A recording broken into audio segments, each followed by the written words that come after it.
चित्तौड़गढ़ की कहानी वहाँ से शुरू होती है जब 3 सहेलियाँ लंदन से भारत घूमने आती हैं। उनकी कार चित्तौड़गढ़ के एक होटल के पास रुकती है। जैसे ही वे गाड़ी से उतरती हैं, होटल का मैनेजर उनके स्वागत के लिए आता है। Welcome to India ma'am. Oh thank you, sorry, शुक्रिया, मुझे हिंदी आती है। जी बिल्कुल, हमें हिंदी आती है, तभी तो हमारा नाम भी इंडियन ही है, टिंकी, चिंकी और Pinki. Oh hello, I think you forget me, I can not understand Hindi, please speak in English. Oh sorry babe, I forgot about you. Pinki को यहाँ थोड़ा अजीब लगता है। उसे ऐसा लगता है जैसे उसका यहाँ से कोई पुराना नाता है। Now please move to the room, I am not feeling good to here. Okay, let's go. तीनों सहेलियां अपने रूम की तरफ निकलती हैं। टिंकी और चिंकी का रूम बिल्कुल नॉर्मल होता है, लेकिन पिंकी का रूम देखने में ऐसा लगता है जैसे किसी महारानी का रूम हो। ये अपने रूम को ध्यान से देखती है। वहाँ की सभी चीजें बहुत पुरानी लगती है। उसे ऐसा महसूस होता है जैसे वो पहले यहाँ आ चुकी है। मुझे ऐसा क्यों लग रहा है कि जैसे मैं यहाँ पहले आ चुकी हूँ, मेरा यहाँ से कोई नाता है। वैसे बाय द वे, ये कैसा पर्दा है? पिंकी जैसे ही उस पर्दे को हटाती है, वह तस्वीर बिल्कुल पिंकी से मिल रही होती है। अरे ये तस्वीर तो बिल्कुल मेरी तरह है, इसकी शक्ल तो बिल्कुल मुझसे हूबहू मिलती है। पिंकी जैसे ही उस तस्वीर को ध्यान से देखती है, उसकी आंखें लाल हो जाती है और वह वहीं बेहोश हो जाती है। टिंकी पिंकी के रूम में जाती है। अरे पिंकी तो यहाँ है ही नहीं। वह तो कह रही थी कि मैं यहीं आऊंगी, पर यहाँ तो इसका कोई अता पता ही नहीं लग रहा। आई थिंक मुझे रिसेप्शन पे जाकर पता करना चाहिए। टिंकी रिसेप्शन के पास पहुंचती है। एक्सक्यूज मी, वो मेरी फ्रेंड पिंकी, यू नो, जो मेरे साथ आई थी, उसे आपने कहीं देखा है क्या? वो मुझे उसके रूम में नहीं मिली। मैम वो अपने रूम में ही होंगी। नहीं, मैंने वहाँ देख लिया, वे वहाँ नहीं है। तो मैम वो अपने दूसरी फ्रेंड के रूम में होंगी, आप एक बार वहाँ देख लीजिए। हाँ शायद, मुझे वहाँ जाकर देखना चाहिए। टिंकी चिंकी के रूम की तरफ बढ़ती है। चिंकी, पिंकी को देखा क्या? अरे वो अपने रूम में ही तो होगी, और कहाँ जाएगी? अरे मैंने देख लिया, वे वहाँ नहीं है। अरे तो बाहर गई होगी टहलने। यू नो, वो अपनी बॉडी और हेल्थ को लेकर कितना सीरियस रहती है, तो वो बाहर चली गई होगी घूमने। इतनी रात में बाहर कौन जाएगा? आई थिंक हम दोनों को चल के उसे ढूंढना चाहिए। ओके लेट्स गो।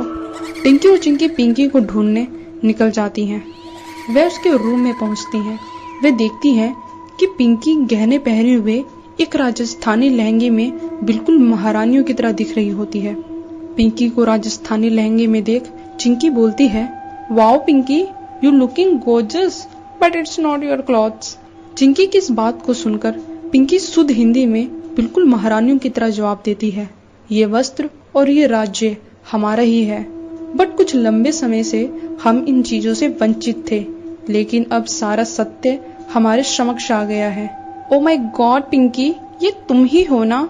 मुझे तो अपनी आंखों पे विश्वास नहीं हो रहा। तुम तो हमसे भी ज्यादा अच्छी हिंदी बोल रही हो। तुम्हें तो हिंदी आती ही नहीं थी ना, तो कुछ ही घंटों में तुमने इतनी अच्छी हिंदी सीख कहाँ ली?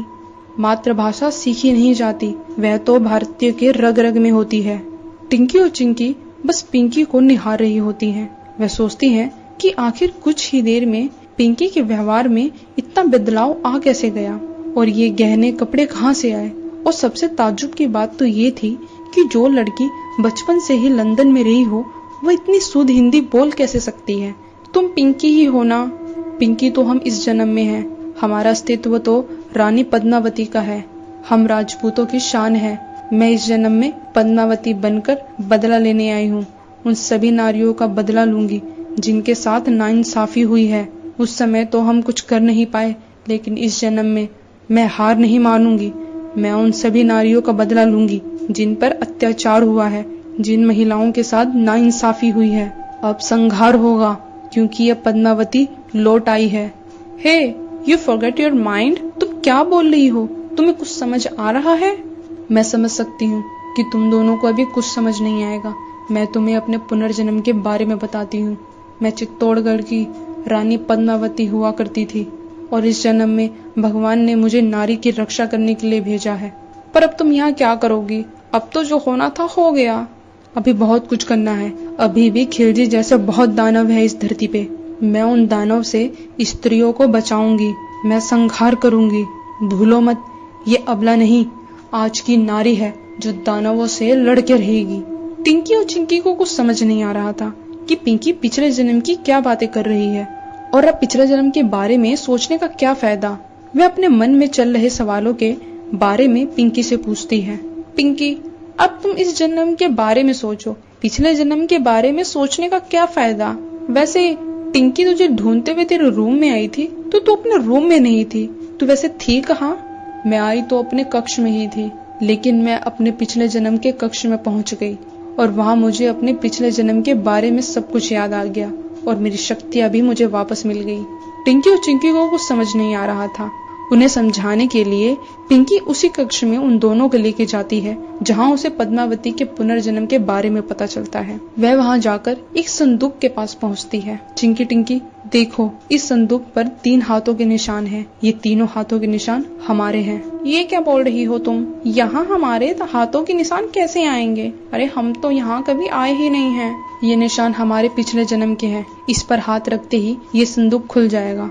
तीनों जैसे ही वो संदूक पे हाथ रखती हैं, संदूक खुल जाता है। उसमें से एक रास्ता जाता है जो सीधा एक दरवाजे के पास जाके रुकता है। वहाँ पर एक बड़ा सा सांप दिख जाता है। चिंकी और टिंकी उसे देख के डर जाती हैं। जब ही पिंकी बोलती है, हे नाग देवता, मैं चित्तौड़ की रानी पद्मावती हूँ। मैं यहाँ एक नेक काम को अंजाम देने आई हूँ। कृपया कर आप इस दरवाजे को खोल दे। पिंकी एक मंत्र पढ़ती है और उस मंत्र को सुनते ही सांप दरवाजा खोल देते हैं।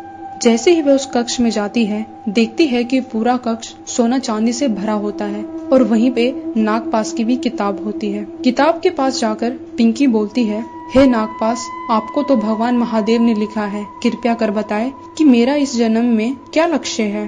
तुम्हारी मृत्यु ही तुम्हें यहाँ लेकर आई है। कृपया कर बताए कि चिंकी और पिंकी का यहाँ पर क्या लक्ष्य है। यही तुम्हारी मृत्यु का कारण बनेंगी। और तभी पीछे से पिंकी के सर पे एक डंडा आता है और वह नीचे गिर जाती है।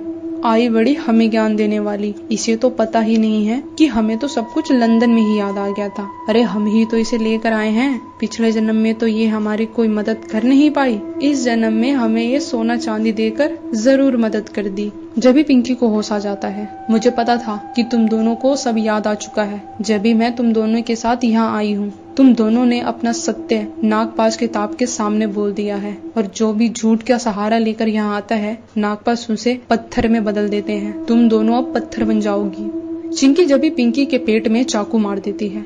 हम तो मरेंगे पर तुझे भी नहीं छोड़ेंगे। जब भी टिंकी और चिंकी पत्थर में बदल जाती हैं, मैं बदला लेने आऊंगी। मैं उन दानवों से संहार करके रहूंगी। मैं फिर आऊंगी।